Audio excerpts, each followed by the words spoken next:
Hello, I'm Sheriff Chad Bianco, and welcome to another episode of the RSO Roundup.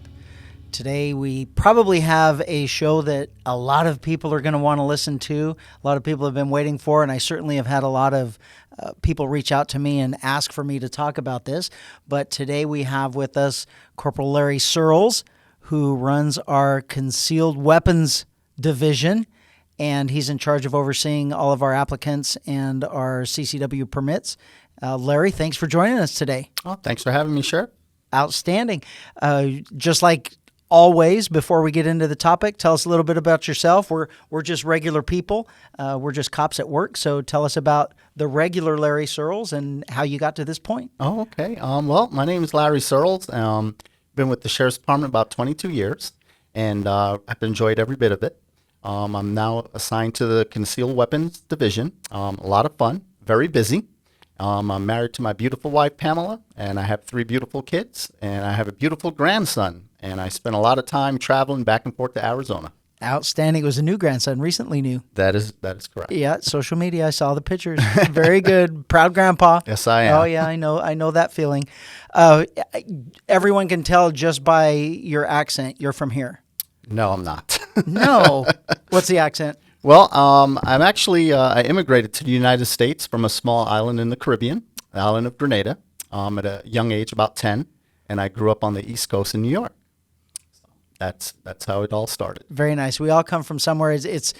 When originally, a couple of years ago when we were really talking about backgrounds and where we came from and everything, it's fascinating for me to hear those stories, because I just know you from here. I don't know where you came from, but when you hear those stories, everybody's got a story. It's nice. Yeah. And it all brought us to here. It did. Very good. So how long have you been in the CCW unit? About 5 years. Yes. I've been assigned there about 5 years. Started there. I was transferred from the Special Enforcement Team down in Southwest at Temecula Station. And that's when I began learning the ins and outs of the CCW world. Very nice. So, and you have your hands full. I know how busy you are over there, and you pretty much get run ragged. Yes, it is very busy. It is quite an operation. But about 3 years ago when we met, you had a vision, and you said, Larry, we're going to go with this. And one of the biggest things that we did, and you said go with it, was we went digital. Mm-hmm. We went online, and that has paid dividends to where we were and where we are now. Yeah, so a little bit of a background just for this process. So for everyone out there listening, if you're listening and you have no idea what we're talking about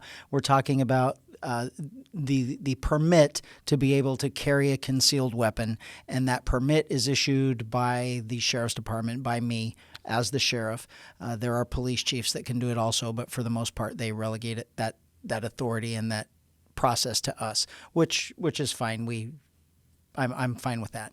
But historically, it's always been a paper application. It's always been a very tedious, long paper application. And when I came on board, we really looked at it and said, what do we need and what we don't need? And we basically just followed exactly what the state requires, nothing more. And going digital was a game changer. We saved a lot of trees. Yes, we did. And the time and effort that has to be put in by the investigators in doing these backgrounds was just substantially reduced. Yes. Made it much easier. Yes. A little bit on that.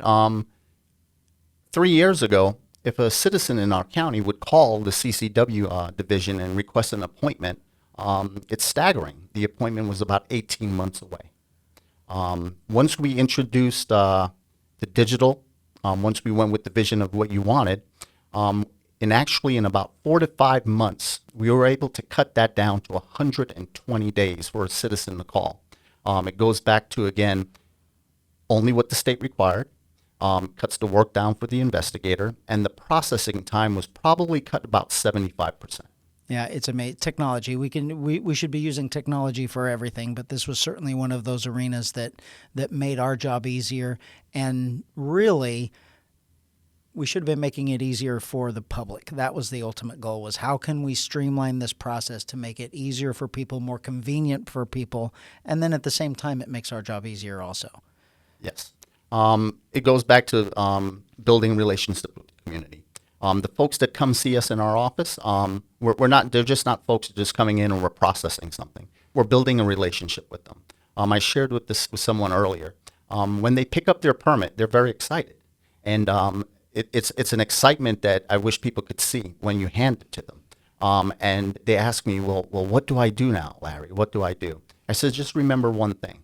That permit that you have, which you just stated, it's issued on your behalf. The penal code allows the chief executive officer, law enforcement officer, to issue that on behalf of the state. I said, the permit you're carrying, the card in your wallet, it's the same as mine. It has the sheriff's name on it. Always remember that, and you'll be perfectly fine. That's a good way to look at it. That's a good way to look at it. So I am a firm believer in CCWs and the right to carry responsibly. I do believe that we should have permits. I was speaking earlier today. I was at another function where I was speaking, and someone asked me, why do you have to have CCWs? It's our Second Amendment right to keep and bear arms. It says it right there. And I said, well, that's nice, and I agree it says that. But however, from my perspective, from a law enforcement perspective, even if you go back to the days of the Old West, there were certain towns that when you rode into town carrying your gun, you turned in your guns to the sheriff's office, and when you left town, you picked them up and you rode out of town. But while you were in that town, it was a gun-free zone, and those certain towns were well known. So if you can call it a little bit of gun control, if you will, responsible gun control, even back then at the very formation of our country when we were moving west. So I think the purpose is more to keep law-abiding citizens to have that ability and us know who it is. So I said this morning, there's never been a criminal that has come and asked me for permission to carry a gun. I don't think they've ever come to you either and gone through the unit and said, hey, I just got out of prison. You want to give me a CCW so I can go hang out with all my friends absolutely again? Not. Yeah, that doesn't happen. So it's just a process so we can ensure that that if you're not prevented from possessing a handgun either legally or mentally, and you want to do that responsibly, then we are going to authorize you that we're going to give you that permission after you do the minimal testing that's required, a little class, a safety class, and a qualification course, and then we will allow you to do that responsibly. Part of your job, part of your investigator's job, is maintaining those CCWs also. So it's a process. Every 2 years they have to renew. So we're pushing 18,000 if we haven't hit 18,000 yet, right? We're not quite there yet, but we are pushing it. We're getting very, very close. Yeah. Just some numbers. In 2021, we actually processed a staggering number of 7,496 or 97 permits. In 2021. In just the year of 2021. The highest year prior to you taking office, I think, was 853 permits. So we are pushing it. We're close. I take pride in working in there, and just a little friendly competition throughout the state with some of my my buddies that coordinate other CCW units. There's still a couple places ahead of us, but we're neck and neck, and we just took over a couple places as well. I won't name names, but we are almost there. We are doing very, very well. Yes, and it goes to show the community. I don't want to call it a demand, but it's a community interest. It's a request. There really is a large demand of law-abiding citizens that want to carry guns. Now, our detractors, my detractors, are going to say that I'm just flooding the streets with guns and how irresponsible it is. But you all take your job very seriously in making sure that investigation that you're doing on each and every one of these applicants, that you're not putting your name on the approval with the approval stamp on that when it comes to me, that you've done your homework and you know that you're giving that person to someone that should have it. Yeah, there's a lot of work that goes in the background even before it gets to you. We have not only, we'll go back a little bit to the digital process that we started. you actually enabled us and hired staffing for us, which we greatly needed. The staffing that was hired are very seasoned investigators, 30 plus years of law enforcement. They know what they're looking for. And when they put their name on the recommended box of that application to send it to the office, they feel comfortable knowing that they can stand in a grocery line next to this person. They can sit in a restaurant next to this person. Or if something happens in a community, this person will respond appropriately. So we do take a lot of pride, and we know that not only is your name on that card, but we're the ones that are recommending it. So it means a lot that when we submit one for recommendation, it does mean a lot. Absolutely. And for the public, we don't approve every one of them. Oh, no. And I'm very happy to say that we don't approve every one of them, because there are some people that, while they may want them, they've just shown a propensity to not deserve it, maybe. One of the things that, many of the discussions that we have of the ones that are not approved, one of my big things, even for deputies, my kids, whatever it is, it's honesty. You've got to be honest. If you can't be honest, that's the basis and the core of your integrity of what's going to happen should, God forbid, you have to use a gun to protect yourself or someone else. If you can't be honest in the application process, how do we expect you to be honest in the investigation afterward? And so I know that a lot of times people will come in and apply, and they'll conveniently leave out some information that they think might look bad, and you guys do a great job of finding that information. And those are the ones that we end up denying because they just can't be honest. Yes, and it does come to something very important. It's good moral character. And especially when you're carrying a concealed firearm in the public, it means the world. We do make mistakes. We're human beings. And throughout life, a lot of folks make mistakes. But we have to look at the distance between when it happened and what happened. And if you're upfront, absolutely we will work with you.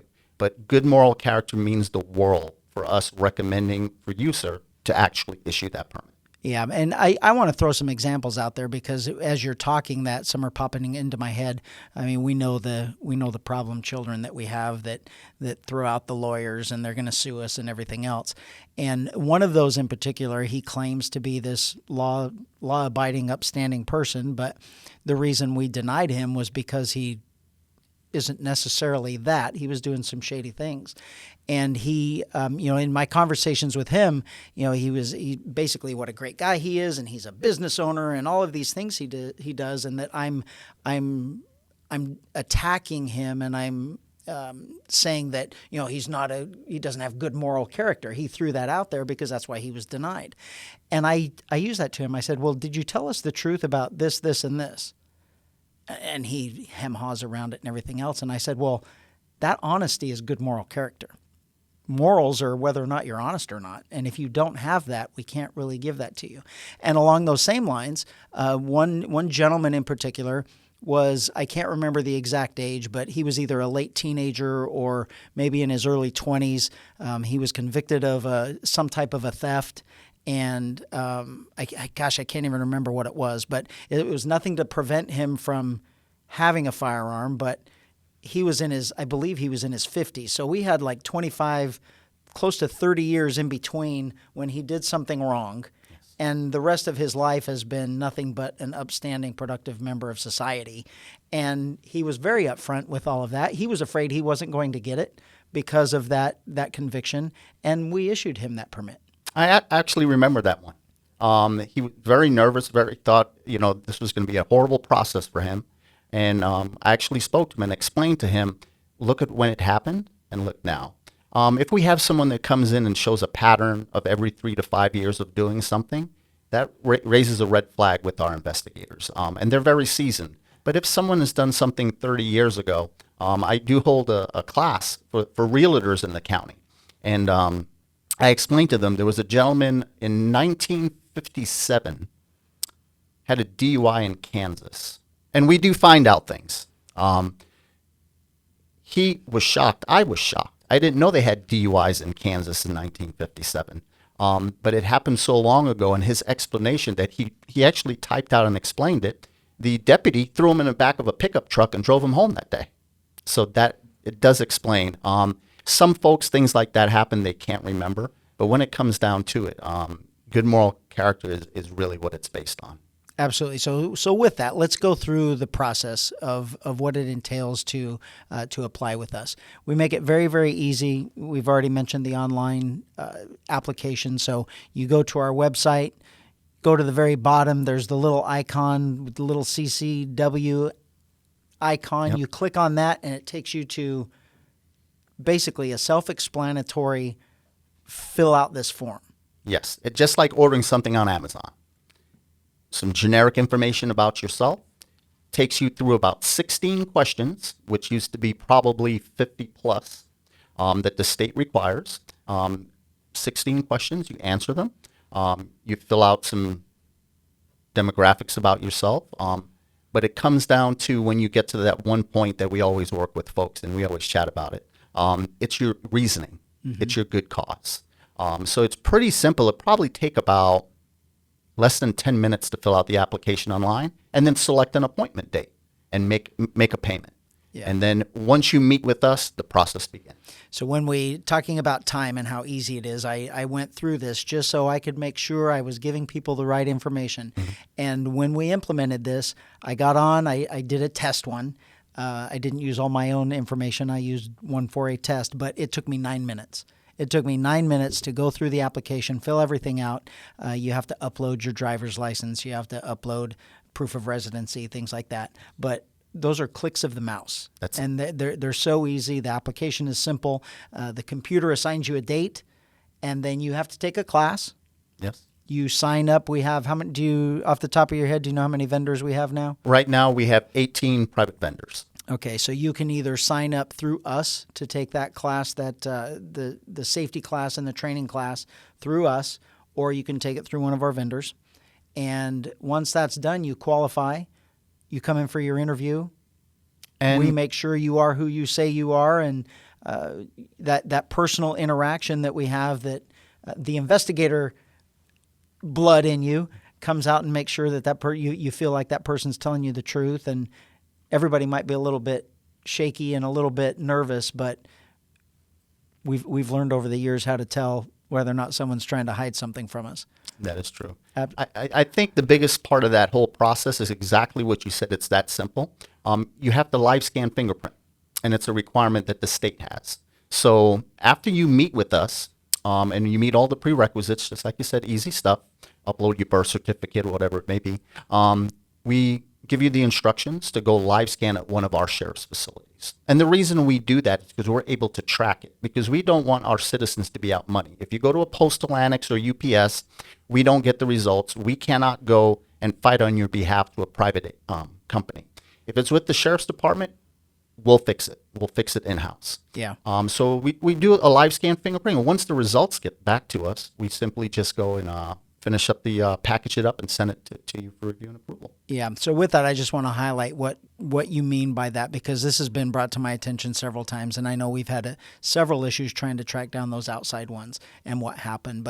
And not to assign blame or say it's anyone's fault, but between the private companies and DOJ, that result, that approval that we end up getting is sometimes sent elsewhere. That is correct. And so when Larry's telling you that we want you to do it through us, that's so we can find out where it was sent and get it back and get it sent correctly.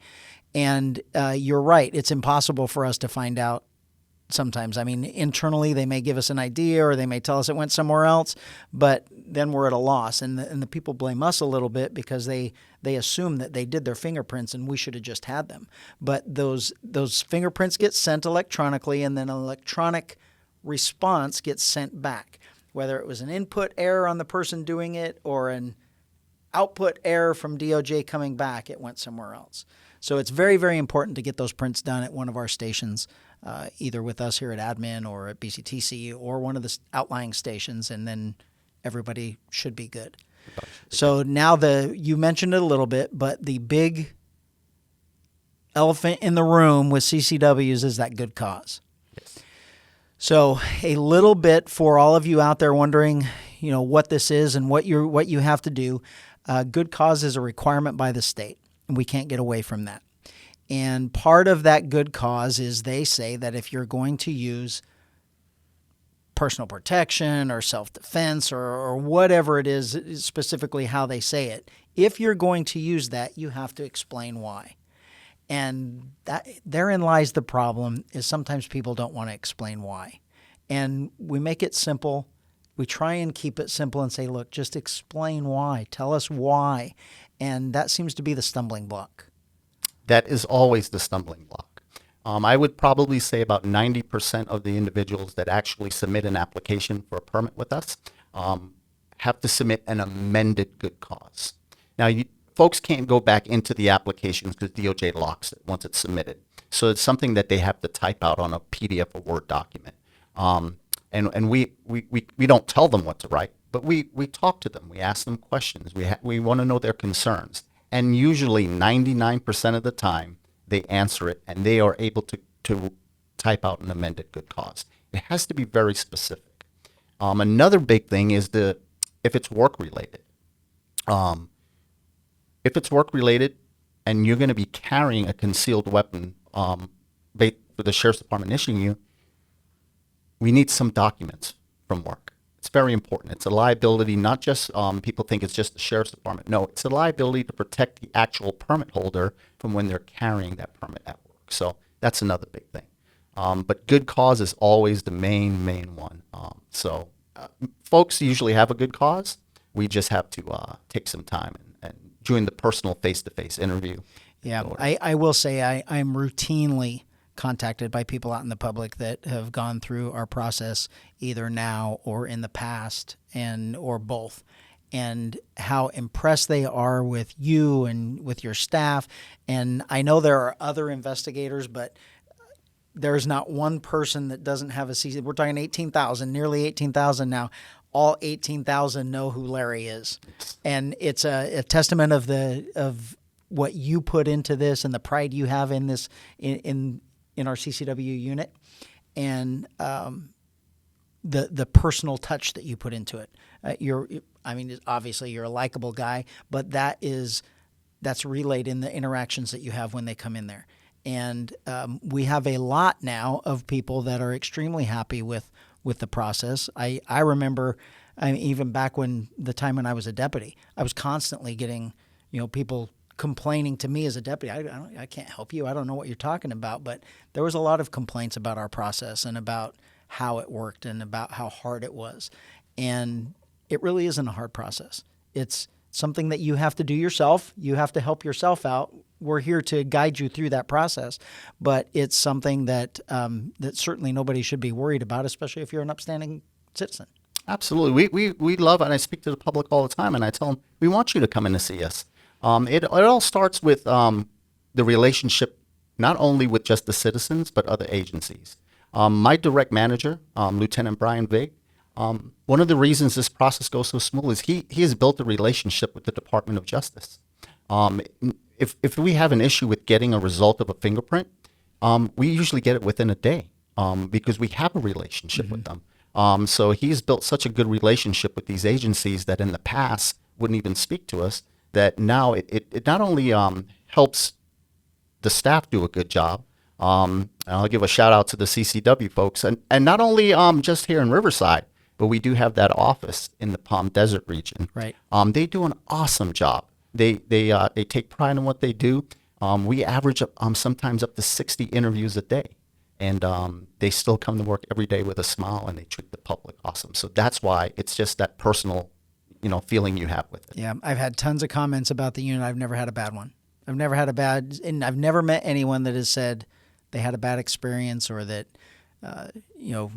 there's a couple that complain they don't get them, but we give very, very detailed. There's good reasons why we don't give them sometimes.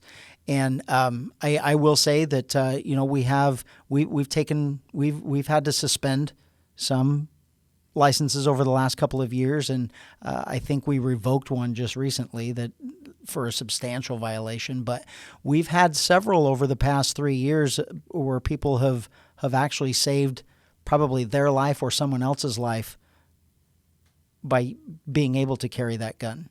And those are the things that you're not going to hear about in the press. They don't want you to know that someone actually did something good with a gun to save their lives or to save someone else from a criminal that was going to do them harm, but it does happen.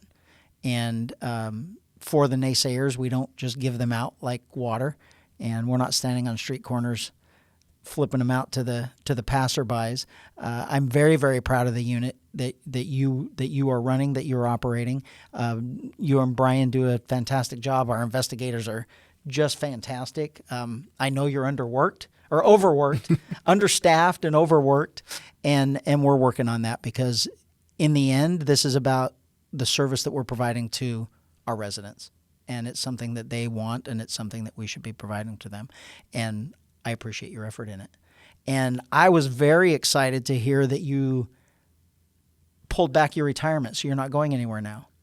Wow, I didn't hear that, but maybe it did happen. No, we're going to miss you. For all of you that are within the unit and with all of our CCW holders that know Larry, it's come that time in his career that family and grandkids and yes. Lovely wife are at the forefront of your life, and it's time to pursue that. And so we're happy for you. I wish you weren't leaving, because I don't know what the heck we're going to do to replace you, but big shoes to fill. You're doing a great job there. Thank you so much. Anything you'd like to add? Did I leave anything out? No. I just want to let the folks know out there that we love arming good people with a concealed weapon permit. Please come see us. The process is very easy. Our staff, like I said again, your investigators there in both Riverside and Palm Desert, they do an awesome job. They are really the folks out there that are doing it day to day to keep this thing going. And I'll leave it with one thing. We've always kept that 90-day outlook we've chatted about. You're not going to, no matter what, I will never let it go over 90 days. Very good. And we appreciate it. I appreciate it. Our residents appreciate it. You're doing a heck of a job. The entire unit's doing a heck of a job. And again, we have a unit at BCTC here in Riverside, Ben Clark Training Center. And then we have the offsite, if you want to call it that, but we have investigators set up at the Palm Desert Station that are doing interviews out in the East Valley. So we've got both ends of the county covered, and we're here to serve you as our residents. So if you have a CCW in mind, all you have to do is apply. We're running out of time. I want to thank you for joining us, Larry. It was a pleasure. Hopefully we provided all of them the answers that they wanted, or at least the encouragement that they wanted to apply. And with that, I will say thank you for joining us, and see you all next time on the RSO Roundup.